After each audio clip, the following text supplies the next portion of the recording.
everyone looked up to the Karnataka swimmers. And here I was able to keep up or beat them in some cases. So we said, let's just move. At one point we were doing Olympic commentary last year for the Olympics.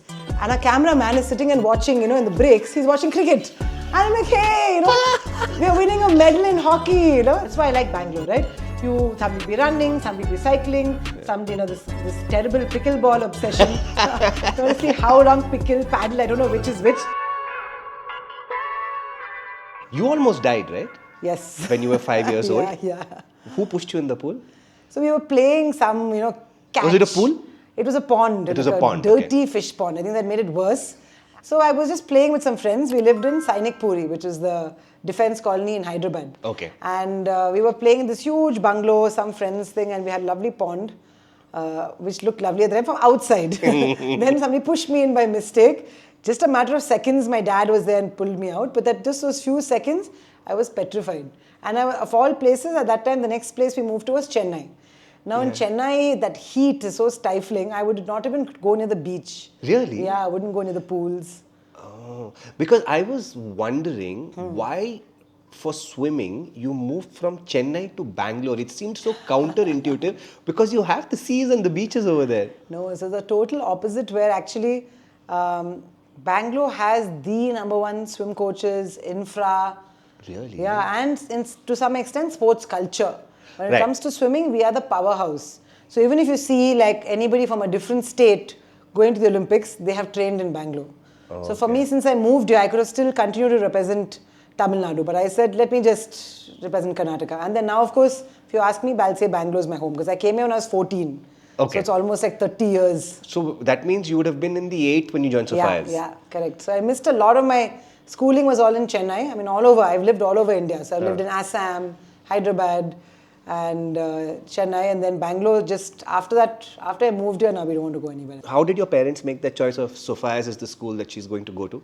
We had some other swimming friends who were part of Sophias, and just the proximity to the pool. Which so at that pool time, I was swimming in the Sankey tank, right, okay. Yeah, that pool. So the Sankey tank, it is called the KC Reddy, after the first Chief Minister of Karnataka. His family, who also own Nutrin Sweets, and quite a big family, they had taken this pool, a public pool, and it was like a public-private partnership, and they had this competitive team. So one of the good coaches was there. I decided to join that team, and then my parents lived in Chennai. Now I just, middle of my 8th grade, left my school in Chennai. I was in Sacred Hearts in Chennai, came here, and then managed to get in, somehow pleaded with the sweet principal at Sophias, and she said, you can't do ICSE because you're coming from a different syllabus. So I came in and did my SSLC, my state board. But it made my life very easy because I'd come to swim, right? So that's such a strange decision to move in the middle of an 8th standard. Yeah. That was my dad. My dad was just like, you already are beating everybody else in the country. We need better quality coaches.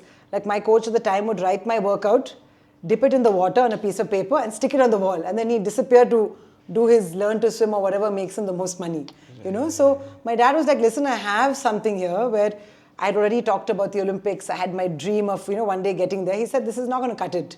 And the competition, everyone looked up to the Karnataka swimmers. And here I was able to keep up or beat them in some cases. So he said, let's just move, So he didn't even consult with us. I was quite upset, obviously. I had friends in Chennai. Just uproot and come, right? We have family there. And we've grown up for the most part there. But I was also that determined that I'm going to do this. This is what I want to do for the rest of my life. That I said, okay, I trusted him. And it turned out to be the best decision, right? Did Sophias really, what kind of a part did it play in your progress? I think most schools and colleges in Bangalore, if they know that you're doing something, worthwhile and you're not just missing your classes for no reason. They've done everything from hold my final exams in my 9th grade 1 month earlier because I was going to the World Championships. Only for you or for them? Yeah, just for me. So I had separate papers. They took away the papers. Like, please don't tell any of the questions to your friends. So 1 whole month before my finals, they set papers for me because I was going for the World Championship. So I think I was lucky. After that, I went to Mount Carmel's, right? Yeah. So there, my principal gave me the best advice. She said, I hope you don't want to be a doctor or an engineer. I said, absolutely not. She said, then don't look at commerce, don't look at science, do the arts because there's surely something that you'd like. And also the material is a lot lighter in terms of load. So I'm at my first Olympics. I was going to go and try it for my second. And that's when she said, just take arts, right? You know, it's the easiest. So I really admired her for being straight up with me. And then I did psychology, which, you know, many years later in COVID times, I got back to it. I did a degree, so I'm a certified counselor now. Oh, okay. What is your first memory of Bangalore? My first memory of Bangalore, I think it was just pool to school. So one part I loved about Bangalore was, you know, going past the Bangalore golf course. I'm like, wow, there's a Bangalore golf course in the middle of the city. Right. And then you'd come to our pool, which was near Sankey Lake. So, you know, Sankey Tank, we used to jog around it. So my first impression coming from Chennai was just the green. The greenery. I mean, things have changed obviously in all these years. But when I came in, that's what struck me, and the weather. Like coming from Chennai, come on. It's like the AC is permanently on in Bangalore. So when you were going from Sophias to Sankey, I think you would have gone past the Kaveri Junction, the Kaveri Theatre Junction, all of that. Were there many buildings there at that time? Not many. There was, you know, few and far between. And was that, there's one flyover now, obviously that flyover was not there. But so if you, Circle, all that was empty as ever, you know. Yeah. And we would go down under Windsor Manor, you know, and we were like, wow, look at this. They have their own little bridge in front of Windsor Manor, you know. But I think that whole, and I stayed with the family before my parents moved in. I stayed with this Reddy family who had taken over the pool. Oh, you were staying with the Reddy family? Yes, I was staying with them, the KC Reddy, you know. So their great-grandfather was the first Chief Minister of Karnataka. So both their kids were into swimming, and they very kindly took me in for those 5-6 months that it took my parents and my sister to move here.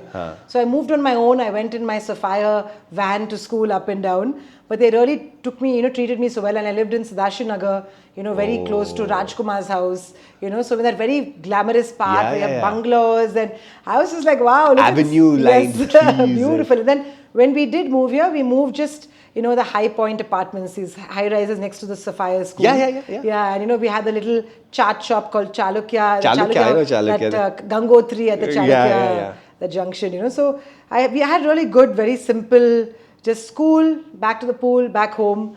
Didn't get to really travel around too much. So only when I started competing more and then I started teaching, I started going to different parts of Bangalore. Did you have a childhood? That's a good question.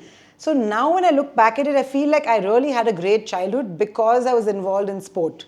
And people think of swimming as an individual sport. But it's far from it. It's actually all team driven.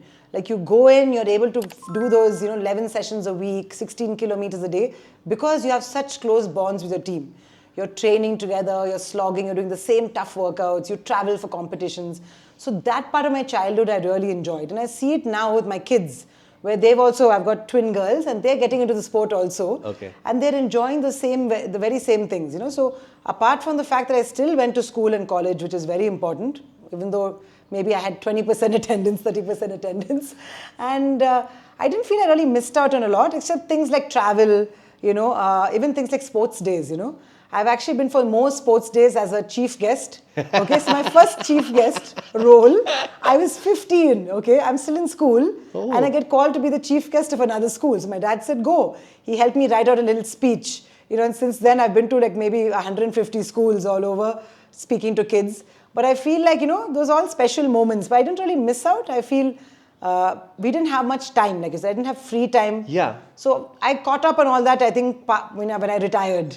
I managed to, you know, go out with friends and do road trips. But when my husband met me, he kept saying, like, it's as if they dropped you in the pool when you were 9 and they pulled you out in your 20s. Also, like, I would imagine there would have been a lot of restrictions on your food as well, no? So funnily enough, not, because I was swimming so much. Imagine doing 8 kilometers in the morning, 8 in the evening, and I actually would lose weight. So when I went to Australia and I had a dietitian consult me, she would be like, eat a big banana chocolate chip muffin, a full bottle of Gatorade. I'm like, really? She's like, yes, we don't want you to lose weight. We would eat a whole chicken, you know, we would eat, so we could eat whatever. Once we had a puri eating competition, I had 25 and I came second. Oh my God. So we were at a swimming camp. There's another girl called Shikha who went for the Olympics after me in 2004. She ate something like 28 puris with potatoes. So, you know, things like that, you really had to fuel. Which was really fun at the time because you could eat anything and my weight would stay at the same weight, I think, for about 20 plus years. And then when you stop swimming, then you realize, oops, life isn't that easy. You've got to really watch what you eat. Right. Also, I think in those days, very simplistic. Go and do your hard work. We didn't have dietitians. Mom would speak to some other senior in our team, like, how can I give her some food with more iron in it? So I say, give her more palak, put palak in everything. So there used to be like, aloo palak, palak paneer, everything. But so things like that. Now you have 10-year-olds going to dietitians, fancy diet plans, only beetroot juice before going, everything is measured, protein powders. Come on. I mean, I think maybe there's a place for that as a professional athlete. But we grew up in the simple days, no watches to track your laps. You counted your own laps. You checked your own heart rate. You ate whatever food your mum cooked for you. I was a big lover of sweets, so I never stopped that. Right. Obviously the only time I'd say I was controlled was before the Olympics. I was like, I'm that close to the Olympic qualifying time. And I felt that, okay, I need to do everything right, including eat 100% clean. And this is without anyone telling me to do it. And I stopped chocolate, which has been the biggest sacrifice for me for about 6 months. And it happened to be when I was in Australia and they went through Easter. At Easter, I got so many Easter eggs, chocolate Easter eggs, these fancy ones. It got put in a cupboard. And only when I did my qualifying time, I actually pulled them out. So when you said, those were simpler times and we ate whatever, could that have been a reason why we possibly didn't do so well as well? Definitely. I mean, now, even the fact I was mentioning how we train 16 kilometers, right? Our coaches didn't know better. They thought the more you swim, the faster you'll go. But we got injuries. A lot of kids got burnt out. Right? So now with sports science, nutrition, psychology being where it is, as long as you don't go crazy and just spend your entire budget, on your having all these professionals work with your child at the age of 9 or 10, and you use it when they're older, I could definitely have probably prolonged my career, even in terms of finances. There's so much more funding now where I can actually afford those. I couldn't even afford it in those days. Did the food in Bangalore, it was being different from what you were getting in Chennai? Frankly, if you're a swimmer, you just want food on your plate and lots of it, So I loved it. I think the fact that it's South India helped. I still wanted even now, the one thing I miss when I'm out of the country is my idli sambar, masala dosa. That's what I miss. Dip or separate? Dip separate. Separate. You got to, so I love my sambar, but it has to be separate. And the sambar, you prefer the Bangalore sambar or the Chennai? I prefer the Chennai sambar because that's a lot more like, home more nutritious. Style. Nutritious, home style. So that's a funny part. But then I've been to probably every single, masala dosa joint in Bangalore. Yes, your favorite one? I like Umesh, which is a lot of that sweetish pudi, or CTR, which is all the famous ones. And of course, airlines. On a weekend, have a nice chana bhatura and one masala dosa. Chana. See, we're all solid, hardcore eaters. I love chana bhatura. So that's why we train so much, so that we can eat. And also one of my favorite corner house is also in the same compound. So if I can do a later in the day visit, because I can also have corner house, So one of my best friends, she was India's #1 badminton player for many years. Her name is Aparna Popat. Yes. Double Olympian. So we would say that if we trained hard and ate well, when I say ate well, ate like a lot of healthy food. On the weekends, we would go and chill out. So we'd have something like a Popeye pizza, which is a lot of spinach and cheese, and then go and have a corner house ice cream. So even when she comes down to Bangalore to this day, we still carry on some of our old traditions. In the 2000s, right? Money for anything other than cricket was not available. No. So for you to have gotten some training in Australia, for example, and to do whatever you did, it would have meant what startups now call bootstrapping. Yeah, literally. Right? Your family money would have gone in. Was there a fear at any time saying, okay, you know what, the money is going to run out, what do we do? I mean, the money did run out, literally speaking. So my parents actually, like I said, moved here from Chennai. My dad had a very prestigious job. He was in the MRF Tires, which is one of the big companies in those days. Gave it up because Bangalore was not the headquarters. Yeah, it wasn't. And came back, tried to start something on his own. But he was also so focused on taking me to the pool. My parents never missed a session, morning or evening for my entire career with my sister and me. So it was a family affair, which helped. At the same time, very tough to run your own business. So he really struggled. He ended up selling our family house that we had in Chennai and putting that entire amount into our swimming. So if you look at it at a point, that is probably why I ended up quitting, because at that time I was 22 in 2004 and I realized, wow, my parents literally don't have anything. Like, they don't have enough to pay next month's rent. I need to now put some, effort in, and I need to try and now, earn for them. And that's when I told them, listen, I didn't make the 2004 Olympics. I missed my second Olympics. And I said, it's another 4-year cycle. We do not have the money. I want to start teaching swimming, and I want to start, giving back. And then my dad was heartbroken. He's like, no, we'll beg, borrow, steal. Like you said, they've been bootstrapping for so many years. I mean, I got a little bit of help from a few small brands. I got the International Olympic Committee scholarship, which is why I went to Australia. Otherwise, there was no way I could afford that. Right. It's a scholarship given to third world country athletes who are very close to qualifying. And thanks to that last minute, decision of, okay, let me go to Australia. The scholarship came at the right time. That helped me get that little kick to, qualifying for the Olympics. But it's a tough life. I mean, now I look at the sports people and they're crying about, oh, I only got 2 crores last year, for my training. So while, of course, we want to increase the funding, they really don't have anything to cry about. The good athletes are getting it. It's where we lose out is maybe the school level, junior athletes who are finding it tough financially. I know there's the top scheme by the government, but that only goes once you've proved your medal. When you literally have a chance to either qualify or win a medal at the Olympics. Because it's target Olympic podium. So not even getting there, but getting a podium, which is tough. So even in swimming, I think we had just one athlete in tops in the last, last list. So if you look at the fact that swimming has one of the biggest number of medals to be won. Yes. Which is again a scam. What a scam, right? Yes. Swim straight, swim on your back, swim like a butterfly. What is that? And it's not just that. So now we actually have mixed relays, like men and women. So you have 2 men, 2 women. So sometimes the male American swimmer will be against the female Australian swimmer. Because you can choose who does which lap. You can choose, and you have 2-2, and then you mix and match. Then you also have open water swimming, which is a legit Olympic event now. So you do 5 kilometers or 10 kilometers.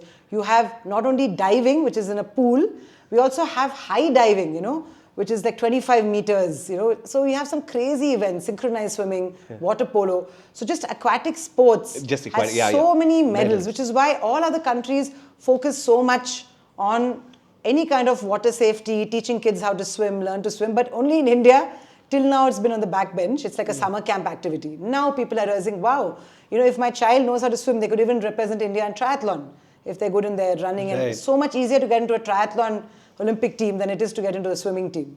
And while there are tough qualification standards, there's something called a universality criteria, where if you don't qualify, so before I had qualified, swimmers from India went to the Olympics on this criteria, where just as a token representative, a male and a female athlete would go and represent India in swimming. And as you can imagine, in those days, there wasn't too much in terms of points or any way to decide this. So people would pay. Whoever pays the federation the most would end up going. So I was the first one to actually qualify. There were qualifying standards out there, but nobody had qualified. So after me, then all the athletes that have come. But even last year, we had both the athletes who went didn't qualify. And so they went just as representatives. So you were the merit student, they were the donation student.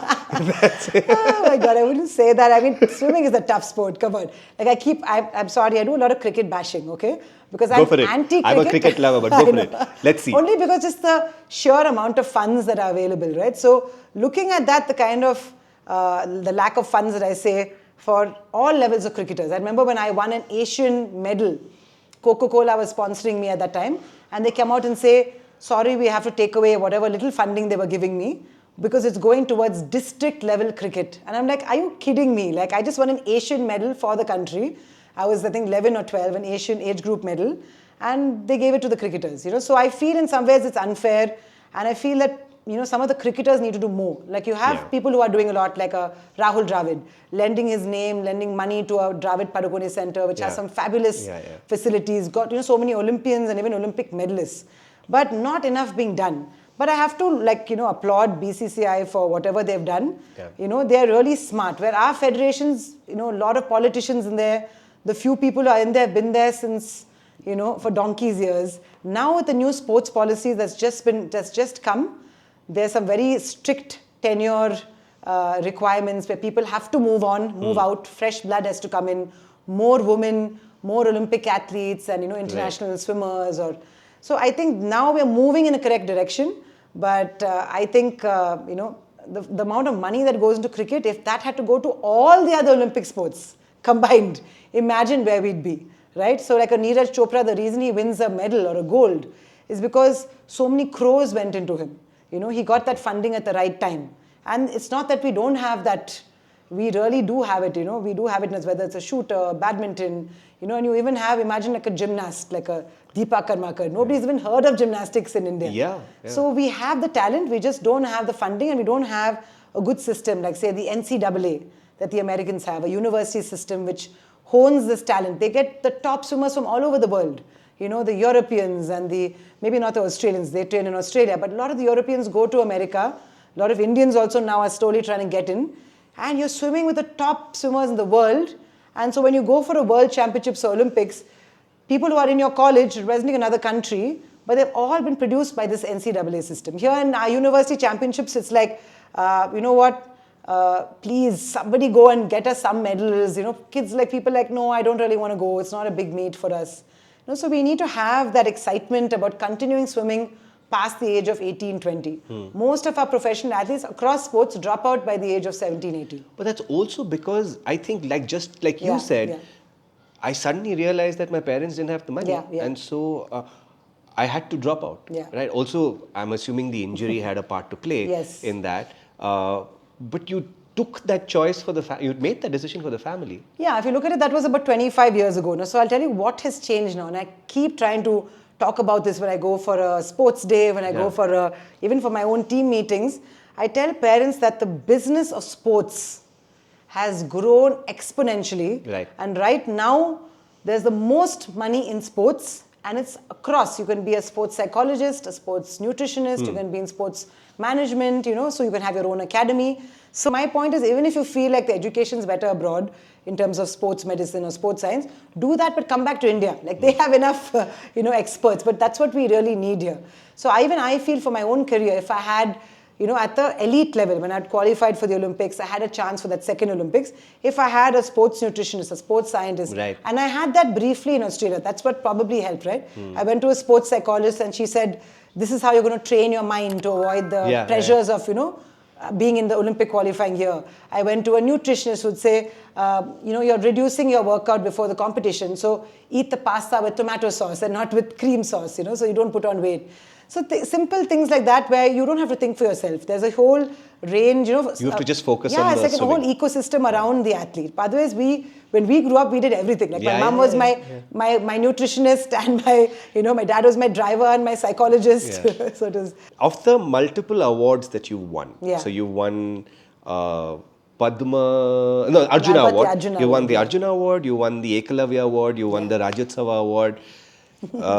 Which of those is the dearest to you? I think the Arjuna Award. I mean, the feeling of walking into Rashtrapati Bhavan, like you can have all the money in the world, but you can't buy that experience, right? So you earn it, and that was 2000, where already I'm going to the Olympics 2 months after that. So it was such an honor, because at 18, I didn't expect to give it. Typically, they give it towards the end of your career. Even though we really didn't make any money out of swimming, probably my parents spent 80 to 90 lakhs on my swimming career. What kind of was payback for them, of course, watching me at the Olympics, but also being in Rashtrapati Bhavan. Right. When we walk around the room with the president of India, I introduced him to my parents and he shook their hands, and my coach was there, Pradeep Kumar. So such a moment of pride that I could never forget, you know. I mean, say maybe after the Olympics and the birth of my daughters, nothing would come close, you know. And you got to meet all the greats. Milkha Singh was there to cheer on his son, Jeev Milkha Singh, who got the Arjuna with me. Gopi Chand was a dear friend who was getting along with me. So I think those moments, and as an 18-year-old, I didn't realize what a big deal it was till many years later. So now my kids get all excited. They're like, oh my God, that's the Arjuna Award. Like, how could you just been 18? Like, they're going to be 12. So then they're like, oh God, we have 6 pressure. years. Yeah. Like, I don't put the pressure on them, but they're like, they feel the pressure. They're like, 6 years to get the Arjuna Award. I was like, no. This Pradeep that you mentioned, he was your coach at the Baswangadi Equipment. The BAC. So from when did you make the shift from Sankey to Baswangadi? And I think I realized at some point that maybe a change in coaching would do me good. I'd kind of, come to a plateau, your time is not improving, and Olympic qualifying year was coming close. So in 1998, I decided to move over and join Pradeep sir in the Basuvadi aquatic pool. That's obviously has a history of creating champions over years and years. The water. Yes. Pani mein kuch hai. Something. But I think I really credit him in particular for just setting up this amazing team, the vibe, I was like the other day, he was in America just a few days ago, and he said, wow, I met 20 of my swimmers, they flew down from different parts of America to come and see me. Oh. And I said, that's really a testament to what you gave back to the sport. Yeah. Not a lot of people know, but when I was going through my back surgery, 2 years after the Olympics, a serious surgery, and they didn't know I had a tumor in my backbone, so didn't know if it was cancerous, didn't know if I'd need a metal plate or stainless steel plate, and that would have meant the end of my swimming career. He actually drove down for a competition, very important competition, came, I was already been wheeled into the operation theatre, sat with my parents, held their hands, calmed them down, and then he had to leave because he had to get back for the evening finals. And they never forget it till date. They said he didn't have to do that. He has 100 swimmers. My last competition, which was the World Short Course Swimming Championships in 2004, I qualified, but I didn't have the money. Like I said, my parents were flat broke. And he said, I'll pay for you, pay me back whenever you want. And he forgot about it. He didn't ask me for it. So when I started my academy and I started teaching again and earning for myself, one day I went back with this amount and he's like, what is this for? I'm like, do you remember you paid my tickets to go to America for the World Championships? He's like, oh, I'd forgotten about it. So, somebody who could go to that level to help their swimmers, So I always try to match whatever he did and, kind of hold myself to that standard. Yeah. You are the only Indian to swim sub 1 meter in the... I was the first to swim under 1 minute in the 100 freestyle. In the 100 freestyle. It's like, it's like how you ride, like they talk about the sub 4 mile or different things, like, even like the fastest man. So the 100 meter freestyle has a 1 minute barrier, which has been quite tough. Now, of course, in Australia, the first woman anywhere in the world was an Australian called Dawn Fraser, who I ultimately met at the 2000 Olympics. Right. She was the first woman, and I'm talking about the 60s or 70s when she actually cracked that mark. I did it in 2000, so many years later, but it was quite a special one. And it was just before the Olympics. Okay. Even that didn't qualify me for the Olympics, right? So it was close to the Olympic qualifying, but it wasn't, I hadn't cracked it. Yeah, so I finally qualified in the 200 freestyle to show you how tough the times are, right? Right. What people don't realize about athletics or swimming is that the number of countries, I know you're a cricket fan, so tell me how many countries play competitive cricket? Oh, right? It's very few. It's some 8 or 12 or 14 or something like that. Even if you stretch it, you can just about get 16 to 20. Right? Now imagine athletics and swimming. We have 150, 160, 180 countries plus. So even a Neeraj Chopra, or anybody else who has excelled in these highly competitive sports, or even badminton for that matter, but it makes it that much harder, right? So the point is now, it's not that we don't have the talent, but then we don't have the infrastructure, right. So it's very, very tough to get to the Olympics. So even when we're giving out Arjuna Awards, right, it's a great award, they'll say, what international medal have they won? And I'm like, you cannot hold swimmers and people who are swimming this many events to the same bar, because cricketers also get Arjuna Awards. And I don't understand why. Okay, you get enough money and enough awards, and flats and cars and, you enough, name it. They're making enough money, So, I'm part of the Arjuna Award committee. I always fight for the Olympic sports. I said this should be, but of course, they always end up cricketers, and the cricketers never come. I must tell you, almost never show up for the Arjuna Award ceremony. So that infuriates me further. So I once wrote a whole series of articles in one of the Bangalore publications about why people shouldn't watch cricket. Wow. And I was trolled so badly. And it was just that, I was more than saying don't watch cricket, it's watch other sports as well. Yeah. If there's a test match going on and the Olympics, which one would you watch? So, at one point we were doing Olympic commentary last year for the Olympics. And our cameraman is sitting and watching, in the breaks, he's watching cricket. And I'm like, hey, we're winning a medal in hockey, second time, Sridish's last event. Why are you watching cricket? I gave him a full lecture. He's like, sorry, ma'am, I'll never do it again. And I have nothing against the sport. I have friends who are cricketers, whether it's a Rahul Dravid, his kids have swum with me. I know all of them well. But they say the same thing. They're like, we wish that Olympic swimmers get more funding. Yeah. Olympic athletes. Athletes, athletes, absolutely. I think that, people just have to look at the Olympics with so much of awe, which they don't. They say, you just went to the Olympics, you didn't get a medal. Yeah. But it is very hard just to get there. Yeah. Would you grab the opportunity of doing enhanced sports?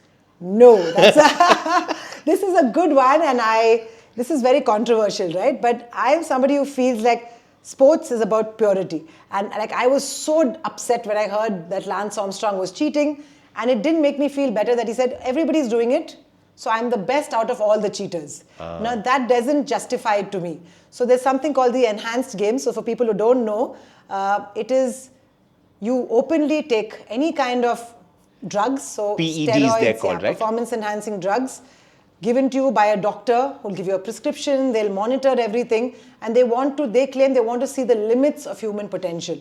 Now here's my issue with that, right? How do I tell my 10, 11-year-old daughter that train hard, eat properly, don't take steroids when you're getting the world champions who have now been bought out? $3 million, they're switching over from the Olympics to the enhanced games, just for money.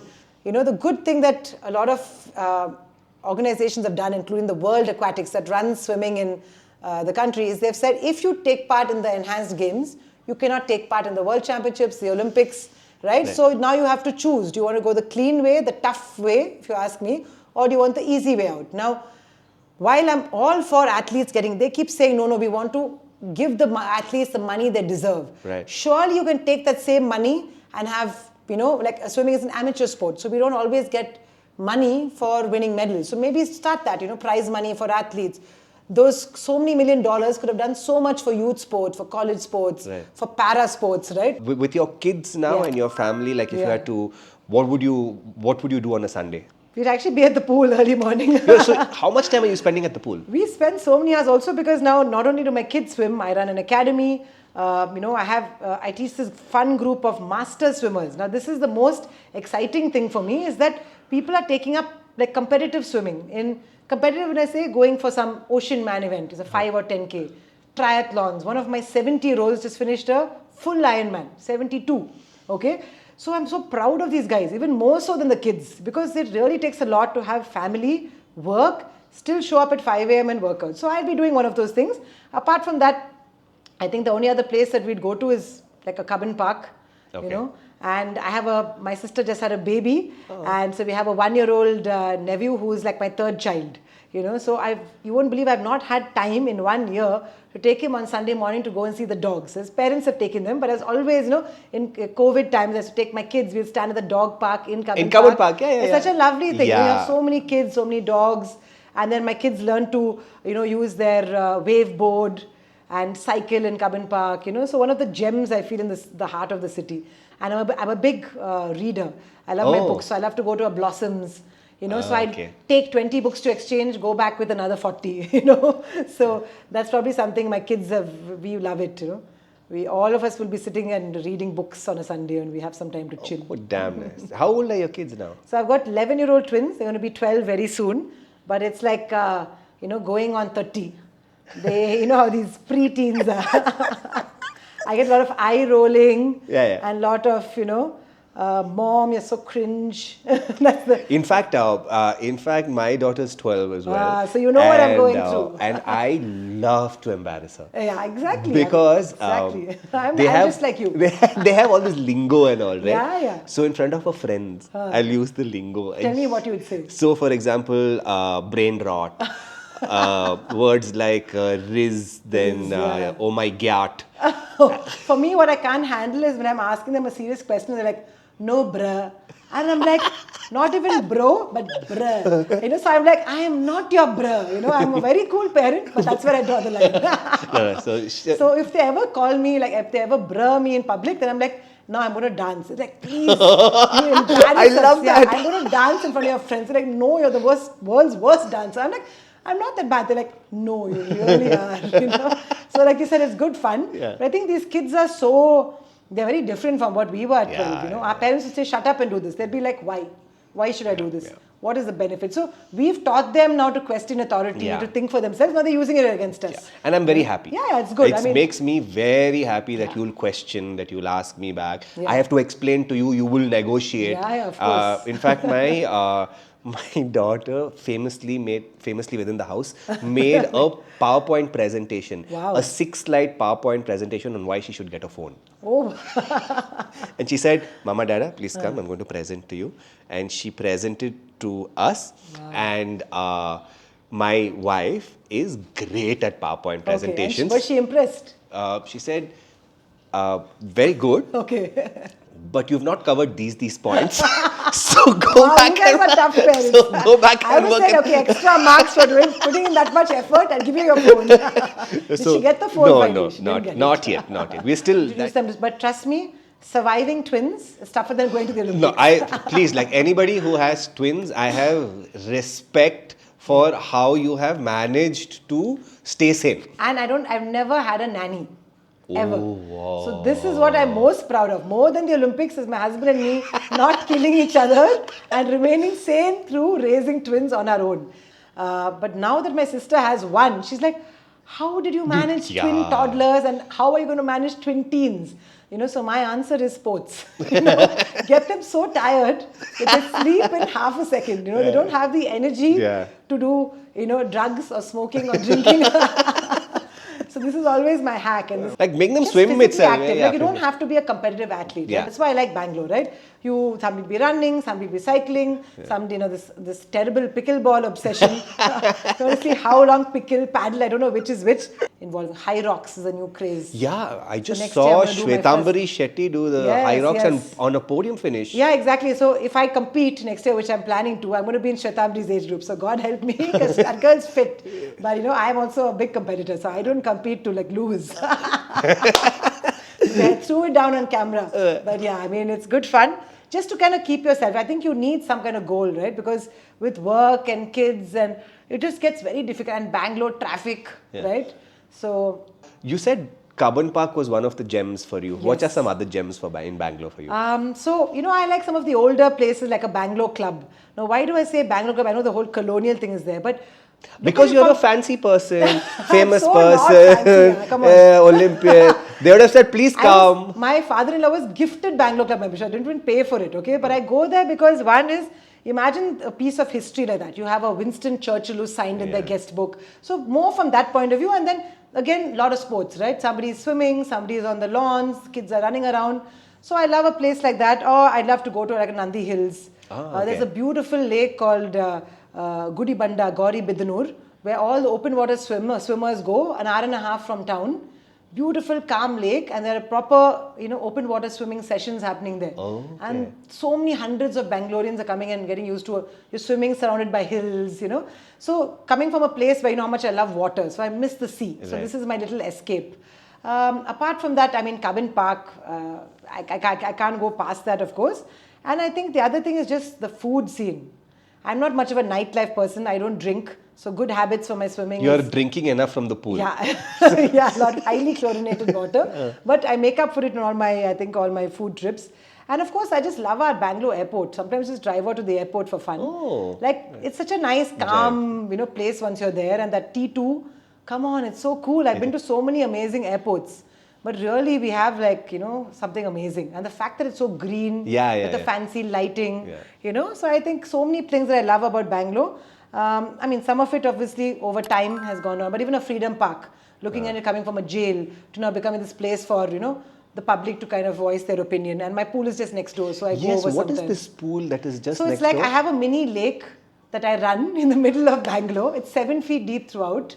It's just 5 minutes from Freedom Park, and it's part of the Bangalore City University. So this is another beautiful facility, which, that facility that we're in used to hold the cricket matches of old. The West Indies have played there, the Indian teams. Okay. That used to be the main cricket ground before your Chinnaswamy Stadium came up. So it has a lot of history attached to it. So the opposite side is the academic block, and this is now the sports block. So Prakash Padukone is doing the badminton, somebody's doing the basketball, there's football coming up. So in the heart of the city, so close to a metro, to find like a little mini lake, I was just in awe when I saw it. So, So it's not a rectangular pool.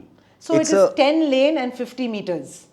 So it doesn't look like a lake. I'm just saying just the quantity of water. And 7 feet, so no beginners. Everybody who comes knows how to swim. People come and swim 10 kilometers, they swim 12 kilometers, it's amazing. And we teach people how to not freak out in deep water, right? Because I've taught thousands over the years. It's been 24 years of my academy now. But we taught in shallow pools. Yeah. So you go to the sea and you want to do something, but you're still a little nervous, right? So now we do these deep water sessions where we teach people. So we have a surfing gang. There's a surf and skateboarding gang. Every month they bring new people who want to surf but are scared of. So we teach them doggy paddling, sculling, and we teach them how to jump off. We simulate a surfboard with our black, flotation mats. We teach them how to jump off safely, save themselves. So people don't realize swimming is such a big deal because our youngest swimmers are 1 and our oldest are in the 80s. So we have 80-year-old uncles and aunties who come and learn swimming with us. So it's very cool. And what is the difference that you find in teaching these between the 1-year-old and the 80-year-old? The 1-year-olds have no fear. So if you can expose a child to this aquatic environment in a fun way, we bring toys, we sing nursery rhymes, it's hilarious.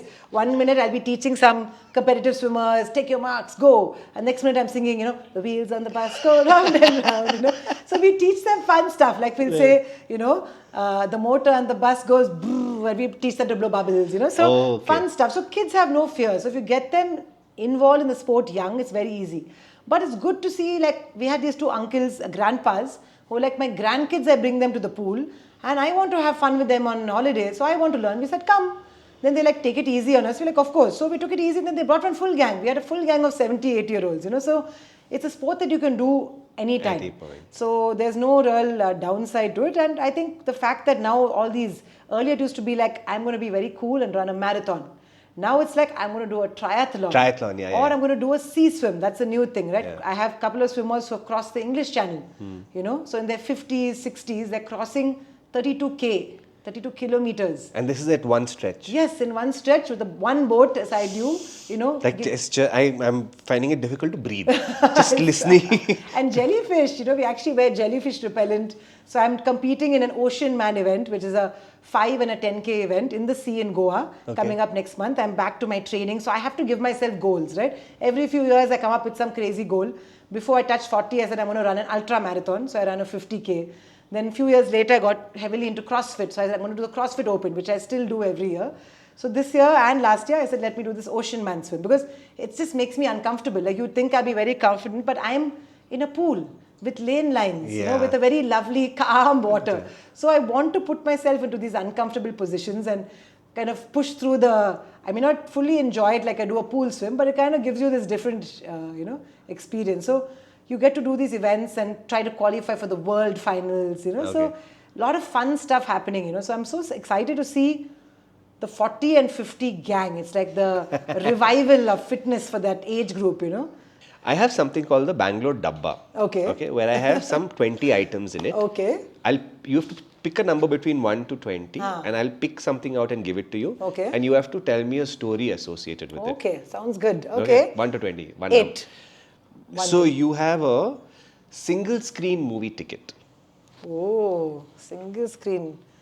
I remember college days, Mount Carmel's. Like you said, did you enjoy your college experience? Bunking class, the very few classes that I go. I was going to ask you that, but you said I was fully in there, so I was like, but that's also part of it. No, bunking also is part of it. So my friend said, come on, Nisha, anyway you got notes, Xerox copy notes from your teachers. Come, let's go and sit in Gandhi seats. Okay. Because we had very little money. So Correct. first of all, we pooled money to take auto there. Then we pooled the money. Where you went? That what has now become your Forum Rex, a fancy one. Oh yeah, Rex Theatre, okay, Rex. Right? So we went to Rex Theatre, sat in some rubbish movie, can't remember which one, but the excitement of sitting in that Gandhi seats right in front, watching the movie like this, some rats are running somewhere and all that, but just the excitement of that. Then after that, shared one by 4 gobi Manchurian, and then my friend shared one by 4 beer, or by 3 because I don't drink. So I just remember this so clearly as my one, buying that, standing in the queue, buying that ticket, then excitement of going there. Then some little sidey characters also are sitting, because all Mount Carmel girls, I haven't heard the word sidey in such a long time. See, now I'm like Pakka Bangalore, yeah. So you see some boys and Mount Carmel girls or whatever, college girls and then. So that whole experience was fun. So now when I go to Forum Rex Mall with my very spoiled kids, I'm like, no, this is not really. They're sitting in recliners. No, this is not the movie experience. So that's my story. I in fact went to. Wait, just to add to that story, the 4 of you went in an auto. 4 of us sitting. So you had to pay extra what to the auto guy? Nothing. Just smile, uncle, please, uncle. I'll let you get away. See, this is why it helps to be Mount Carmel girl. You say uncle, bhaiya, and all that very sweetly and smile. And we had a friend who went on to be like Miss Bangalore and this, that, and all. So she would give extra sweet smile. Okay. So we would go anywhere. Nice. And then, the fun parts of getting, an auto and then you have only 50 rupees. And the meters come into 49 point thing, and then when it comes to 50, stop. Okay, stop. Then you walk. Walk it, correct. So can you imagine our kids doing this now, right? Yeah, it's ridiculous. So I think sometimes I wish that they had the kind of upbringing that we had, and a lot of it is we ourselves have spoiled them. No, also, I think that the space has changed. Yeah, of course. You can't let our kids go out on the roads. Yeah. Even friends of mine who have their kids cycling, they're like, we're happy, but we're kind of there around them, correct. Only in daytime, only for this distance. It was not like it, like you said, it's not, things have changed. So I guess we also have to change with the time, but ours were the good old days. Good old days. Everybody's going to say that about there. Like, in fact, when you were talking about Rex, I remember I went and watched the last movie at Rex. Oh, really? Before they shut it down, and it was Ranveer Singh's Simba. Oh, wow. I went and watched it, Even me, the other day I went to Commercial Street after so long, the excitement of going to buy something at a commercial street. Now with all these malls, you don't get the same vibe, right? Even those dirty pavements, water will be everywhere, all the things crammed in. My sister's gone and got some piercing on some jeweler's street, so all the fun times. So it's nice to tell my kids about it, but it's changed so much now. Yeah. If you had to write a postcard to the city of Bangalore and say, Dear Bangalore or Dear Bengaluru, whichever you connect with more. So, Dear Bangalore, I've now called you home for almost 30 years and I never want to leave. I love the fact that you're so green, so open, warm and welcoming. Never change and also keep moving. Always outdoor, in the greenery and moving. That's my little note to Bangalore. Thank you so much. Thank you. I think you is one of the few guests who's outdone my energy on the show. It also happens because I can talk so much, right? I tell you, good lung capacity. Good lung capacity. And they say that maybe swimmers have